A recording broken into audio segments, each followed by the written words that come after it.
फिर उसके बाद में अल्लाह तुमको फिर से वापस ज़िंदगी देगा, खड़ा करेगा आखिरत के दिन। तो मैं सोचा हाँ ये सच है, अल्लाह ताला जो बोल रहा है ये सच है। क्यों 18-20 ईयर्स बैक मेरा एग्जिस्टेंस ही नहीं था, I was not there before I was born. लेकिन ये धरती तो था, मेरे पैदा होने से पहले सेंचुरीज के हिसाब से ये धरती चल रही थी। लेकिन अभी ऐसा कैसा हो सकता है कि how I disbelieve in Allah. Allah says you are lifeless. हाँ मुझे 20-25 years back I was lifeless, मैं नहीं था इस धरती पर। फिर बाद में Allah gave me life, yes Allah gave me life, then afterwards he will cause me to die, we know that we will die, और मैं एक दिन मरूंगा। फिर Allah will bring back me to life again on the day of judgement. And हाँ Allah मुझे फिर से ज़िंदगी देंगे आखिरत के दिन। जब ये दोनों सच है, मैं ज़िंदा नहीं था मेरे पैदा होने से पहले, फिर अल्लाह ने मुझे ज़िंदा किया, अल्लाह ने मुझे लाइफ दिया, फिर मुझे मौत भी देगा अल्लाह ताला। ये दोनों अगर सच है तो तीसरी चीज़ भी सच है। और this help me to believe in the day of judgement. At the same time हमारे हिंदुज़म में ये कॉन्सेप्ट है कि पुनर्जन्म जो बोलते हैं कि अगर मैंने ऐसी कोई गलती की है, जो बड़ा गलती अगर मैंने किया, मैं कुत्ता हो जाऊंगा या तो पिग हो जाऊंगा या तो फिर इंसेक्ट हो जाऊंगा या तो फिर बर्ड हो जाऊंगा। मैं सोचा अगर मुझे कुत्ता पसंद नहीं है, मुझे कुत्ता होना पसंद नहीं है, मैं कुछ भी हो सकता हूँ लेकिन कुत्ता होना पसंद नहीं है, पिग होना मुझे पसंद नहीं है, तो मैं क्या काम करूँ जिससे मैं कुत्ता होना बच जाऊँ या पिग होना बच जाऊँ। ये दोनों चीज़ मैं बनना नहीं चाहता हूँ। ये दोनों चीज़ से मैं कैसे बचूँ पुनर्जन्म में, मैं सोचता था इसके बारे में। There is no way it communicates, मतलब ऐसा कोई कम्युनिकेशन नहीं है इनके बीच में मुझे मालूम होने के लिए। अगर मुझे मालूम होना चाहिए ये कुत्ता क्यों बना है, ये कुत्ता ऐसे क्या गुनाह किया है।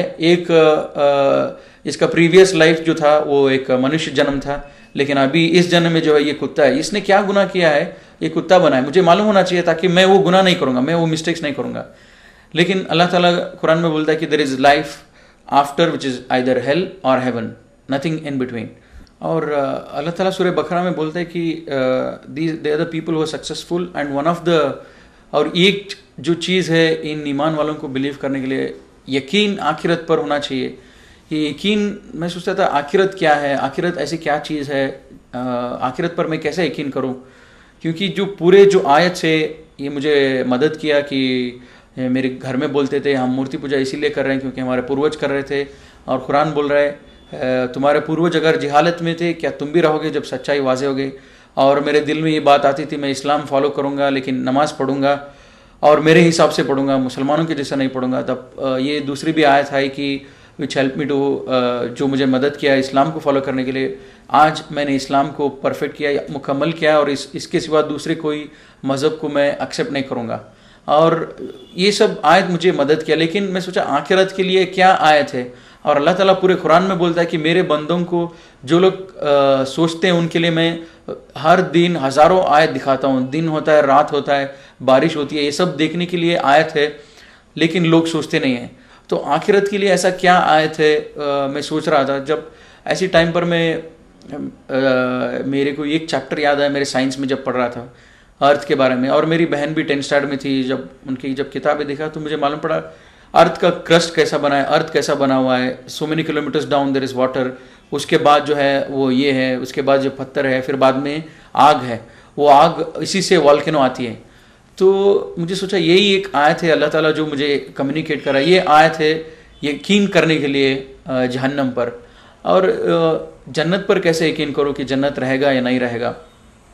जब मैं टीवी देखता था ये कश्मीर वगैरह सब, कश्मीर और ऊटी जब गार्डन्स देखता था, तब मैं सोचता था अगर दुनिया में इस धरती में अगर अल्लाह ताला इतने अच्छे गार्डन जब बना सकते हैं तो आखिरत में क्यों नहीं रहेगा इतने अच्छे गार्डन। तो मुझे ज़्यादा डिफ़िकल्ट नहीं हुआ, मैंने आखिरत पर यकीन कर लिया। फिर कभी कभी मेरे दिल में ये भी ख्याल आती थी कि क्या ये सब कुछ साइंस से तो नहीं है, ये सब कुछ हम अल्लाह भी नहीं है, ये हिंदुज़म भी रॉन्ग है, क्रिश्चियनिटी भी रॉन्ग है, ये सब कुछ साइंस से तो नहीं है, मतलब कोई भगवान ही नहीं, ये सब हुआ अपने आप हो गया। तो कभी कभी मेरे दिल में ये भी ख्याल आता था जब मैं सोचता था उसके बारे में। वो बिग बैंग थियरी ऐसा है कि टू समराइज, मतलब सिंपल वे, कि एक वो फायर बॉल था, आग का बॉल था, और वो जब डिस्ट्रॉय हुआ वो ये दुनिया और ये रिवर्स स्काईज ये सब फॉर्म हो गए।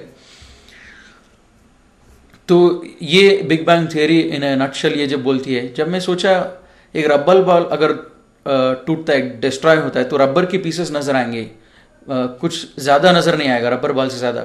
उसी हिसाब से अगर एक फायर बॉल, एक आग का बॉल भी अगर डिस्ट्रॉय होता है तो आग ही दिखना चाहिए हर जगह। ऐसे कैसे कि पानी भी है धरती में और ग्रीनरी भी है और हमारे लाइफ है, ये साइंस भी थोड़ा it was not helping me. तो मुझे मालूम पड़ा कि ये साइंस जो है एक चीज़ बता रही है, लेकिन it is not only because of big bang theory, लेकिन अल्लाह ताला बोलता है पूरी क्रिएशन कैसे हुआ इन कुरान में, तो वो अल्लाह ने आंसर दिया। अब जब मेरा कॉलेज स्टार्ट हुआ तब मैं पूरा फुल टाइम उस दुकान में नहीं जाता था, लेकिन सैटरडे संडे उस दुकान में जाता था क्योंकि उस ओनर से भी अच्छी दोस्ती हो गई थी। वो उनका बिहेवियर अच्छा था, जब हमारा सैलरी टाइम पे देते थे, ज़्यादा चीटिंग नहीं करते थे मेरे माँ के बिजनेस में, और हमको सब मदद करते थे, और जो भी दुकान में थे उन सब की मदद करते थे जब ज़रूरत हो। तब मैं सोचा उनसे मिलने के लिए जाऊंगा। हर सैटरडे संडे जाता था, और जब भी जाता वो बिजी रहते थे उनके काम में, और मैं कुरान पढ़ता था। जब कुरान पढ़ता था नेक्स्ट टाइम जब गया मैं, और हमेशा जब भी मैं कुरान पढ़ने फिर से शुरू करता, मुझे डर लगता था लास्ट टाइम मैंने पढ़ा नहीं बराबर, तो फिर से शुरू करता था कुरान पढ़ने बिगिनिंग से, सूरह फातिहा सूरह बकरा फिर से शुरू करता था।